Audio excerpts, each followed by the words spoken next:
The human mind is a funny thing. It's curious, stubborn, and sometimes downright stupid.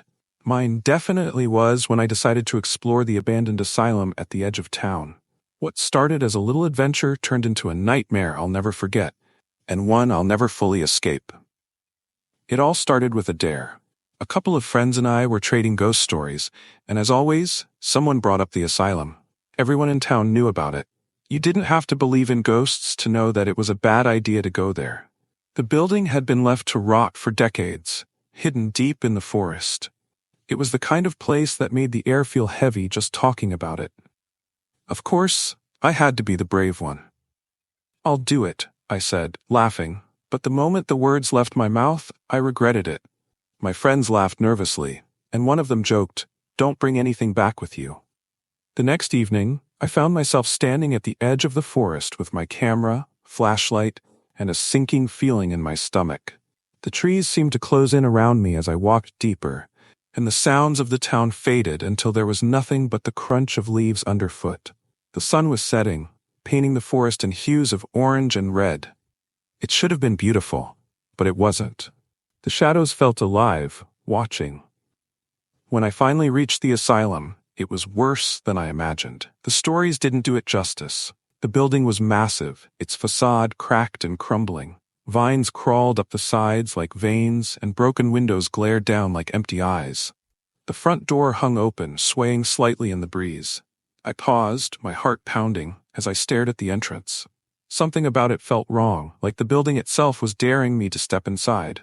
I thought about turning back, but my pride wouldn't let me. So, I took a deep breath and crossed the threshold. The moment I stepped inside, the air changed. It was colder, heavier, like I'd walked into a vacuum.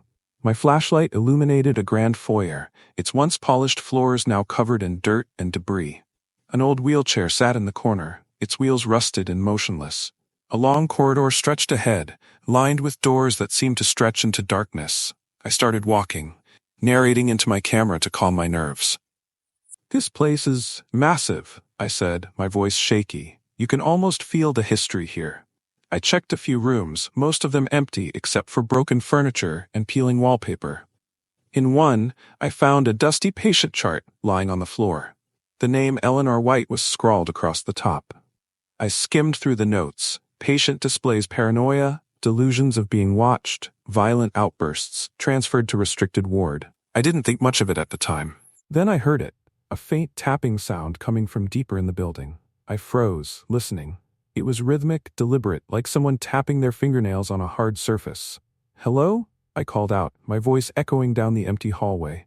No answer. The tapping stopped. The tapping led me to a door marked surgery. I hesitated, my fingers hovering over the handle. Finally, I pushed it open, and my flashlight illuminated a room that looked like it had been abandoned mid-procedure. A gurney sat in the center, its metal surface stained and rusted.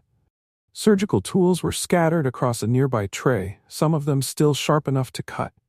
That's when I noticed the temperature. It wasn't just cold, it was freezing. My breath came out in visible puffs, and my skin prickled. I heard a faint whisper, soft and breathy, but couldn't make out the words. My flashlight flickered, and for a split second, I thought I saw a shadow move in the corner of the room. I stepped closer to the gurney, my heart pounding. "This is where they experimented on people," I whispered to the camera. I reached out to touch the edge of the gurney, and it moved. It wasn't much, just an inch, but it was enough. I stumbled back, dropping my flashlight. It rolled across the floor, casting erratic beams of light across the walls. That's when I saw them. Handprints, smeared across the walls like someone had been clawing to get out. Panicking, I grabbed my flashlight and ran back into the hallway, but the tapping returned, louder this time. It seemed to echo from everywhere, pulling me toward the basement stairs. I didn't want to go down there, but it felt like I didn't have a choice. My legs moved on their own, each step creaking louder than the last. The basement was worse than I imagined. Chains hung from the walls, and the floor was littered with broken restraints. My flashlight flickered again, and I saw something, or someone, in the corner of the room. A figure hunched over, its back to me. It looked wrong, its limbs too long, its movements jerky and unnatural. I whispered hello and instantly regretted it. The figure turned. Its face was pale and hollow, its eyes sunk in black pits. It didn't move toward me. It didn't have to. The air grew impossibly heavy, and my legs refused to move. A voice filled the room, soft and childlike, whispering, "Help me, please help me." I don't remember how I broke free, but suddenly I was running. The hallways seemed to twist and change, leading me in circles. Doors that were open before were now locked. The whispers grew louder, overlapping until they were deafening. Shadows flickered at the edges of my vision, moving closer every time I turned away. I reached the main door and shoved it open, stumbling out into the night. The forest was alive with sound now, branches snapping, leaves rustling. I didn't stop running until I reached my car. I thought it was over, but when I got home and reviewed the footage, I realized the nightmare was far from finished. The camera caught things I hadn't seen: shadows darting across the hallways, faces peering through broken windows, and worst of all, a figure standing in the doorway as I ran from the asylum. It was Eleanor. Her hollow eyes stared directly into the camera, and her mouth moved, though no sound came through. I paused the video and rewound it again and again, but I couldn't bring myself to watch it a fourth time. I don't know what she said, and I don't think I want to.